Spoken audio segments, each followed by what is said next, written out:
Sim. Tudo bom, senhor? Prazer. Tudo bem? Meu nome é Kaique, sou estudante de jornalismo, como o senhor já sabe.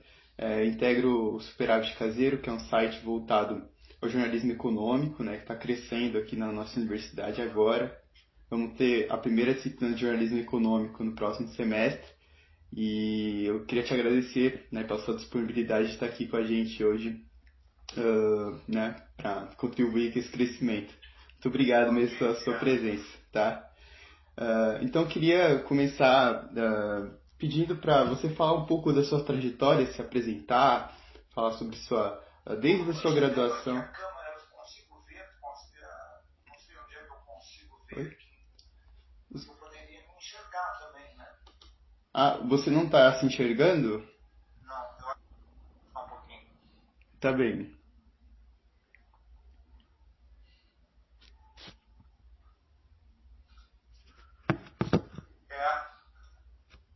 Bom, tudo bem. Tu tá centralizado, tu consegue me ver aí? Sim, eu consigo te ver perfeitamente aqui. Tá bom, então vamos lá. Então, eu gostaria que o senhor falasse um pouco, né, da sua trajetória, desde a sua formação, graduação, desde o seu mestrado na Federal do Rio Grande do Sul, o seu doutorado na USP, sobre suas pesquisas, né? Eu vi que o senhor integra o Conselho Nacional de Desenvolvimento Científico e Tecnológico. Gostaria que também falasse sobre os avanços que já presenciou, já participou dentro da economia, a partir da sua história. Certo. Bom, eu na verdade, né, eu nasci em São Borja, né? Eu vim para Porto Alegre com 15 anos para fazer o ensino médio já aqui em Porto Alegre. E já fiz na URGS, tá? Na Escola Técnica de Comércio da URGS, eu fiz o curso médio de contabilidade. E depois eu fiz a faculdade de Economia, de Ciências Econômicas, aqui na Universidade Federal do Rio Grande do Sul, e fiz o mestrado também aqui. Tá? Então eu me afastei só para fazer o doutorado que eu fiz na Universidade de São Paulo. Né? E, bom, quando eu fui fazer o doutorado, eu já era professor da universidade. Né? Na época a gente havia concurso, mesmo a pessoa sem ter um doutorado. Né? E então eu entrei, né, depois virei professor assistente, daí eu fui fazer o doutorado e depois, mais tarde, né, que eu fiz concurso para titular. Para teres uma ideia, né, eu entrei na universidade como professor em 78, 3, 4, 5, 78. Então, esse ano está fazendo 45 anos de universidade. E eu não me aposentei ainda, né? A pergunta mais frequente é quando é que eu vou me aposentar. Mas eu continuo dando aula, tanto de graduação como de pós-graduação, e também participando como pesquisador do CNPq. Eu sou pesquisador do CNPq desde 1987. Tá? E continuadamente tenho aprovado meus projetos de pesquisa. Né? Nessas alturas eu já tive, atualmente eu não sei te dizer precisamente, mas eu já orientei uns 50 doutores, né, doutorado e mais do que isso, 60 eu acho, mestrados. Teria que conferir lá no Lattes, e também mais ou menos tantos trabalhos de graduação, iniciação científica. Então, uma coisa que eu gosto muito na minha vida universitária é essa parte de formar as pessoas, né? Não apenas de eu pesquisar sozinho, vamos dizer, mas também introduzir as pessoas na pesquisa, na investigação científica.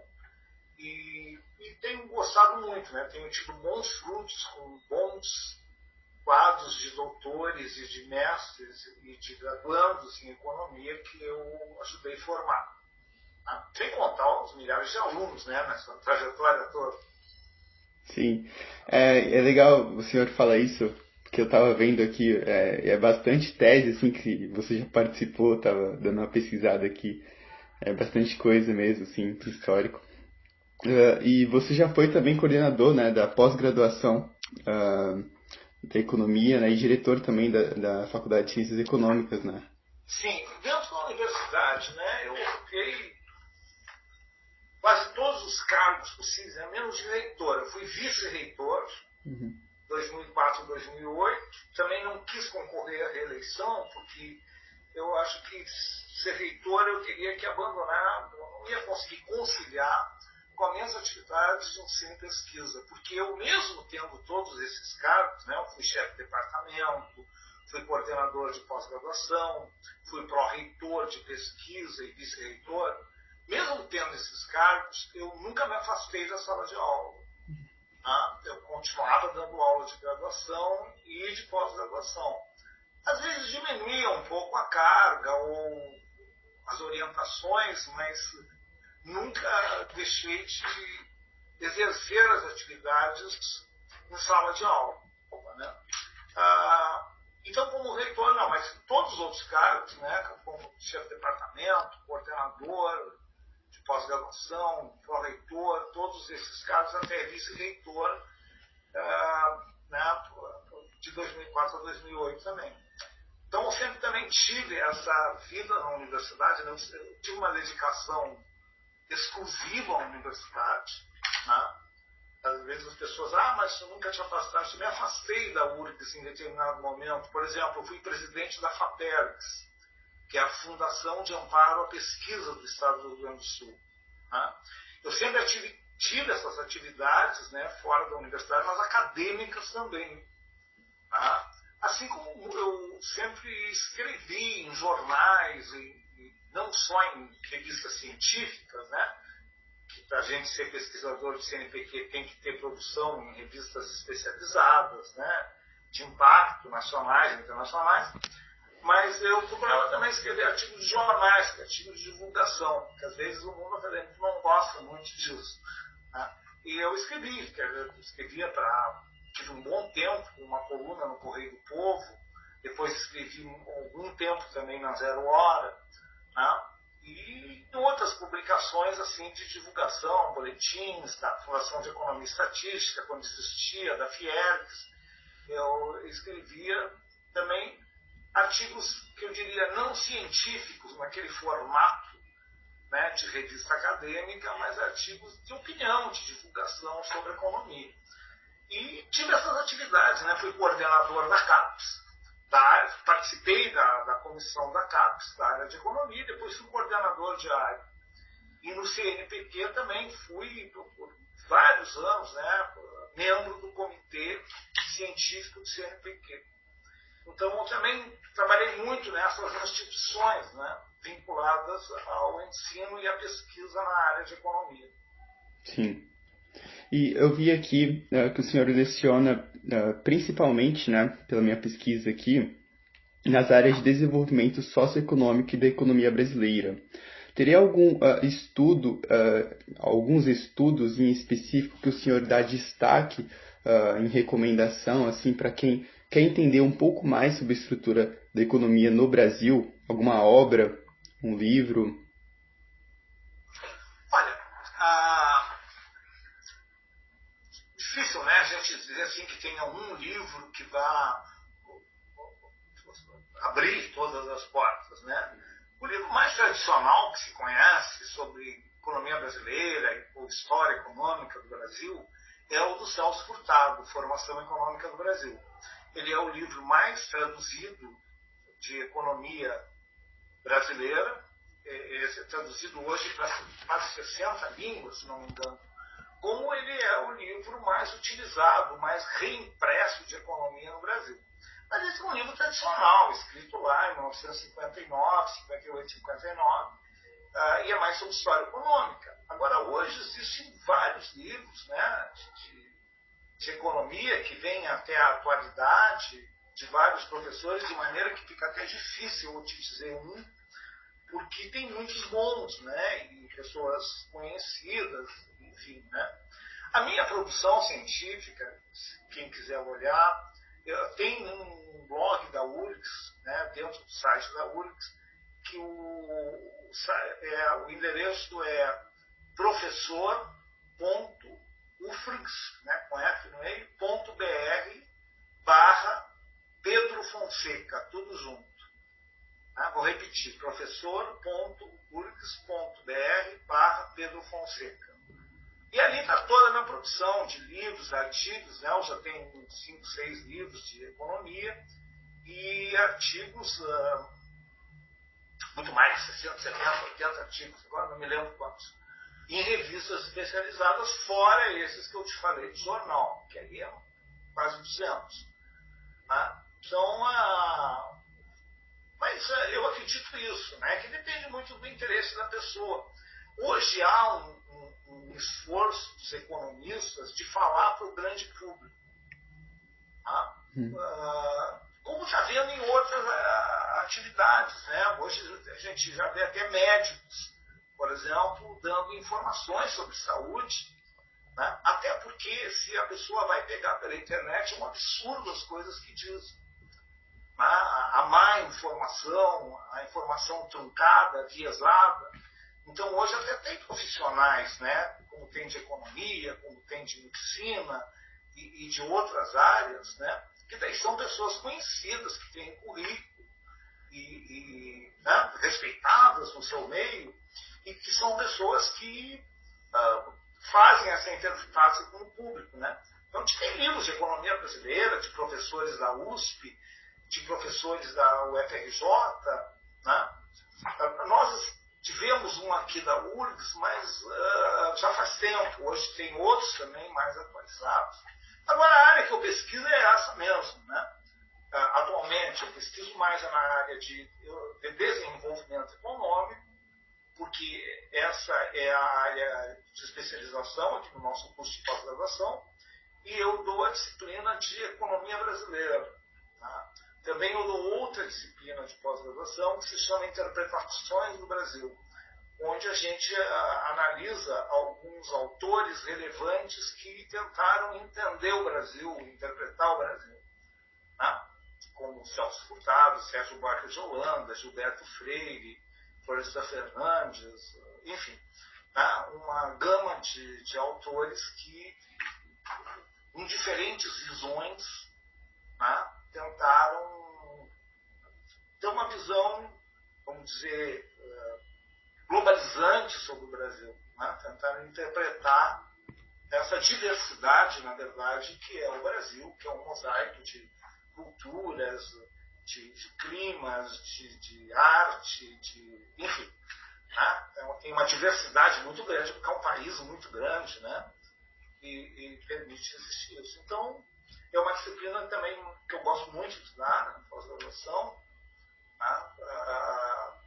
Sempre é uma disciplina em que também o professor aprende, porque a obra desses autores sempre é muito rica, né? E permite também releituras da própria obra ao longo do tempo.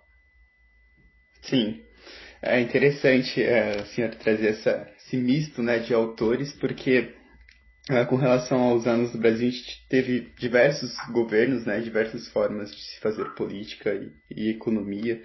Inclusive, eu queria que o senhor desse uma avaliação. Eu sei que foge um pouquinho do teor mais biográfico da entrevista, mas eu queria que o senhor trouxesse assim, uma avaliação, uma perspectiva da economia brasileira nos últimos anos, nos últimos 20 anos, século XXI, e a perspectiva agora, com esse novo governo, se puder. Bom, se a gente pegar a perspectiva, a economia brasileira, né, na verdade, desde 1980, né, ela está numa fase que eu chamaria de semi-estagnação. Né? Nós tivemos um grande período de crescimento no Brasil, que foi de 1930 a 1980. Aproximadamente. O Brasil era a economia do mundo que mais crescia, com a possível exceção do Japão. Né? Aí tinha aquela ideia do país do futuro, o Brasil que vai para frente, havia uma animosidade, uma crença que o país ia superar os seus problemas. A partir de 80, né, que se chamou a década perdida, própria ou impropriamente, mas ele nunca mais conseguiu ter uma forma de crescimento sustentável. A gente tem pequenos ciclos de crescimento, às vezes as pessoas chamam voo de galinha, vai um pouquinho, mas cai em seguida. Não consegue se sustentar.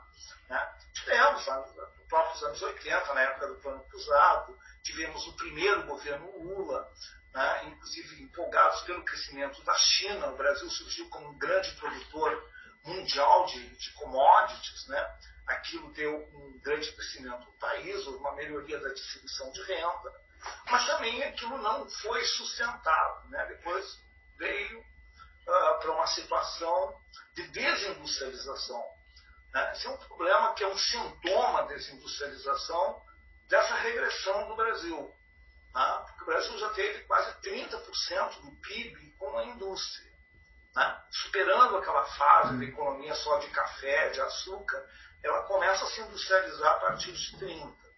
Né? E lá nos anos 80 ela chega a ter 30%. Né? E depois ela cai, hoje está menos de 10%.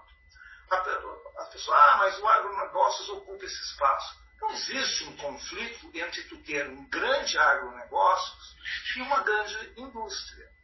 Não é um jogo que se um ganha o outro tem que perder.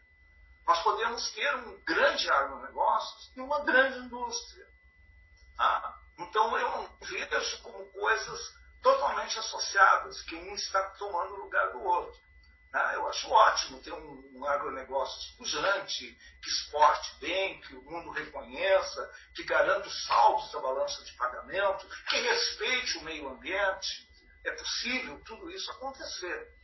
Né? Agora, poderia também a indústria crescer e qualificar os serviços, a pesquisa tecnológica. Né? Os serviços hoje, que está se falando, são serviços de internet das coisas, nanotecnologia, que são intensivos em conhecimento. Né? Então, a importância da educação, da ciência e tecnologia para eles é muito importante.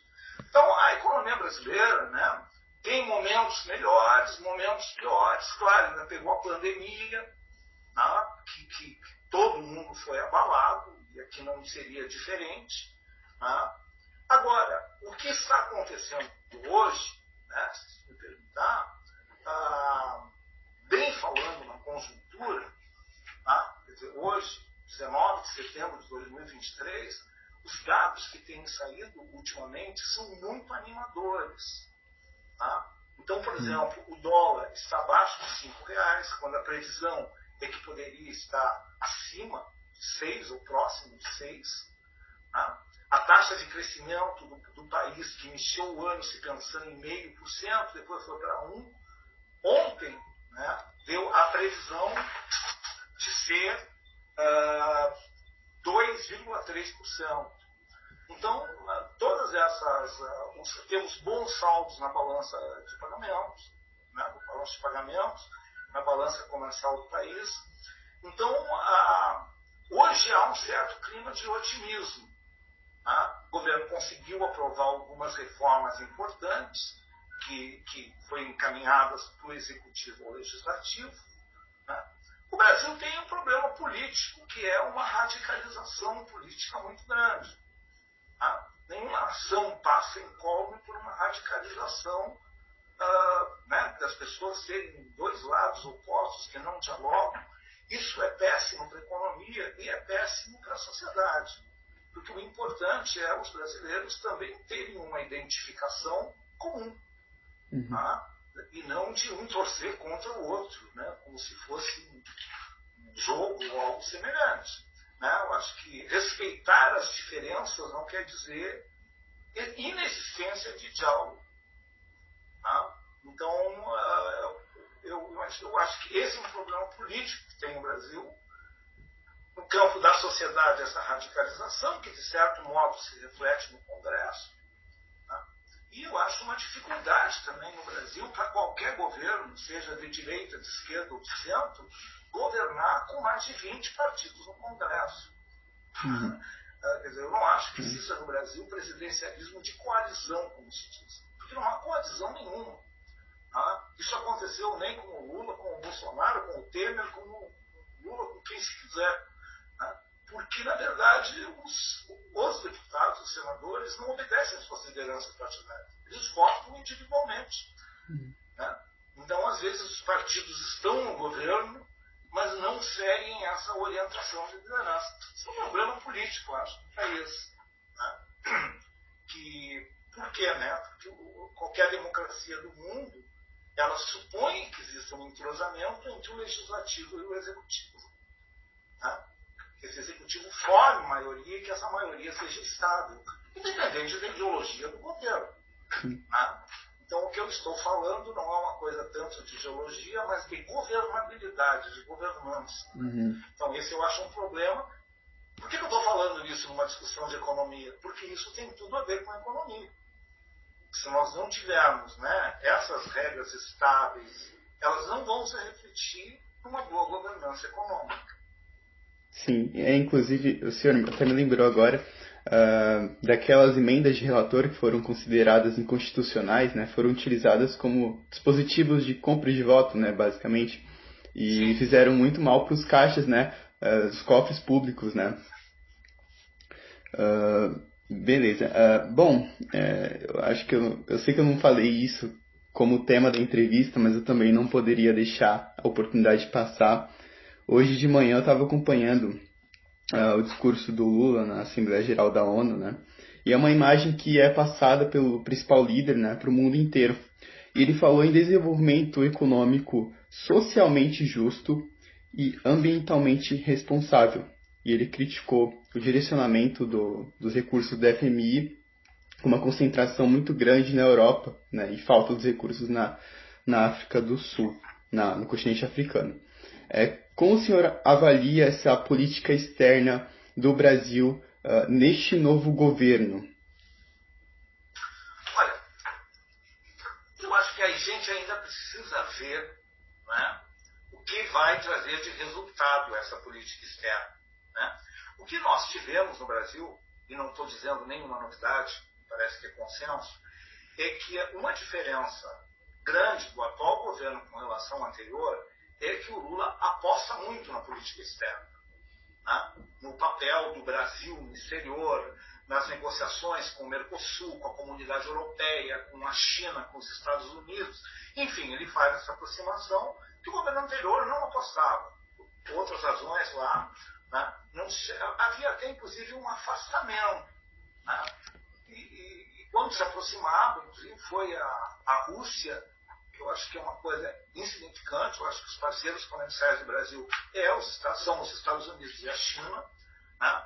Acho que abandonar o Mercosul é um erro. O Brasil tem uma liderança importante na América Latina e uma responsabilidade. É o país que tem mais fronteira com países latino-americanos. Né? Então, eu acredito que é importante o Brasil ter um determinado protagonismo. Né?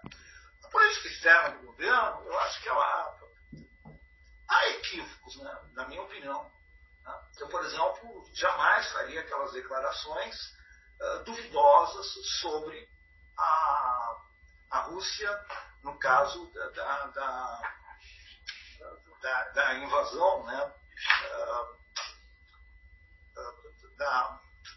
diz aí que a guerra na Ucrânia. Da Ucrânia. Isso. É que eu estou pensando em outras coisas já na frente. Né? Eu acho que no caso da Ucrânia, né, tem esse tipo de posição que eu acho duvidosa. Eu acho que a posição que ele deveria tomar seria outra, porque eu considero que, por mais motivos que houvesse, houve uma invasão. E um país não pode defender que o outro seja invadido, mesmo com razão. Eu acho que existem fóruns internacionais para se discutir diferenças. Assim como outras questões, eu acho que talvez esse aí seja o mais sério. Né? Mas, por exemplo, com a comunidade europeia, eu acho que está bem a negociação, está tentando levar uma negociação para aproximar os dois blocos econômicos, que há mais de 20 anos se tenta e não se consegue. Tá? E me parece também que, com relação à América Latina, a tentativa de retomar um protagonismo, né? Muita gente critica, né? O presidente olha mais para fora que para dentro. Talvez ele esteja um pouco exagerado, porque ele quer retomar esse protagonismo, né, que estava abandonado. Né? Mas o que eu considero mais importante, né, é tentar, né, recuperar esse papel do Brasil, né, que sempre foi muito respeitada a política externa brasileira. A política externa brasileira era muito importante até do que o tamanho da importância bélica, por exemplo, do país. Ele era importante. Então, isso aí vai se retomar. Vai depender muito dessa questão do clima, da questão climática, como é que vai se resolver a questão ambiental. Há uma pressão dos países do primeiro mundo para isso, mesmo que às vezes seja uma pressão, fala com calça curta, porque eles também não seguem essa política, mas me parece que há um discurso, uma tentativa de ver. Se isso vai trazer resultados, nós vamos ver. Uma coisa que eu acho importante é a política externa ser pragmática, muito mais que ser ideológica, seja de esquerda ou de direita, etc. Então, acho que tem que se pensar antes nos interesses do país. Então, eu acredito que poderá dar bons resultados. Compreendo. Então, me chamou a atenção que você trouxe aí os principais parceiros do Brasil, como a China e os Estados Unidos. Eu queria te perguntar sobre o Banco dos BRICS. Ele traz esse pragmatismo do governo ou um certo dogmatismo pelos países envolvidos? Qual a sua avaliação sobre essa união econômica e se a moeda única que eles propõem para as suas exportações faz algum sentido?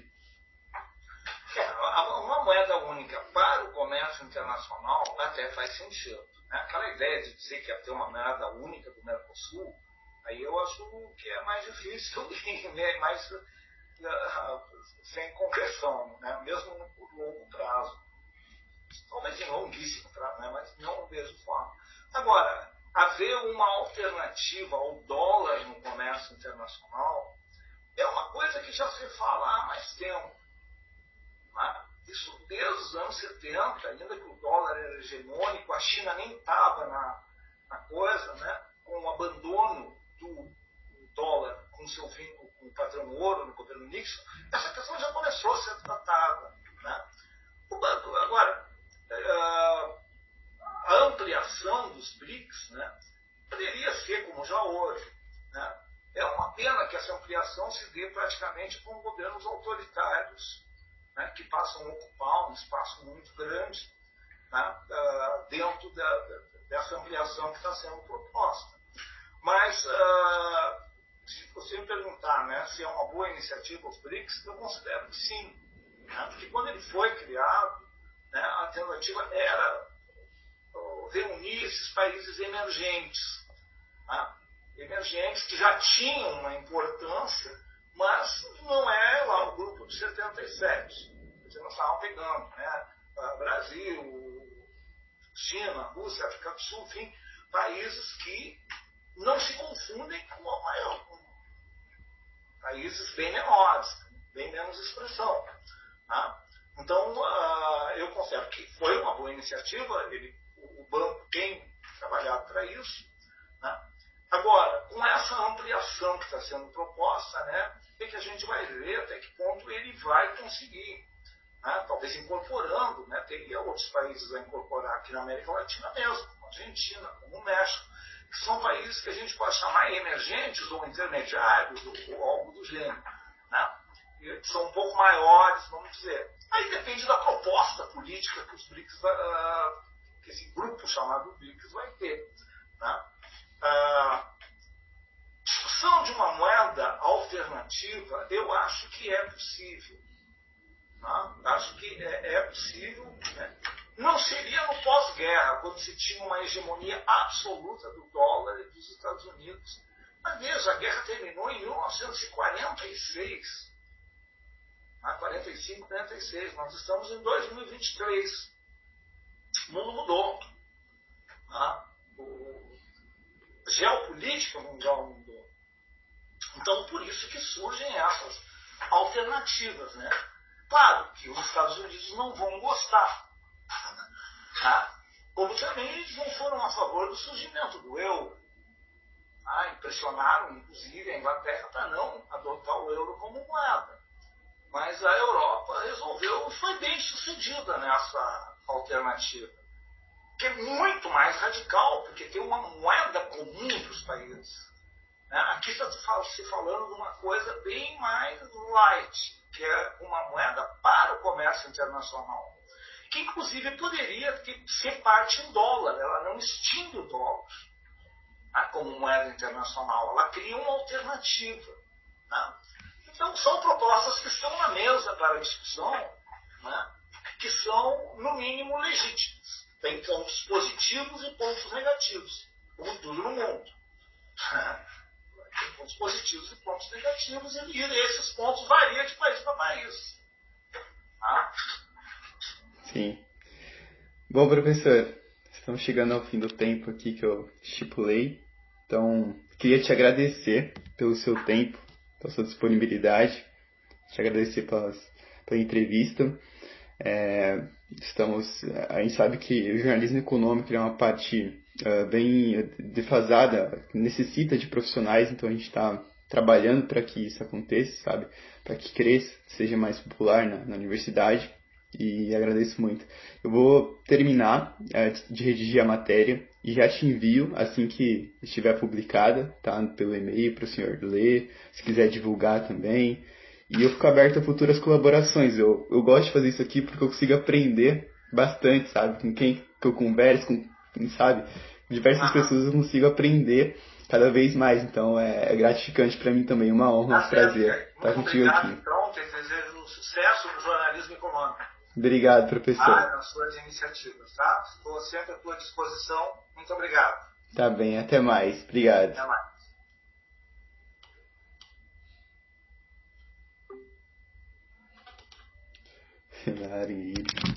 Nossa, que bom.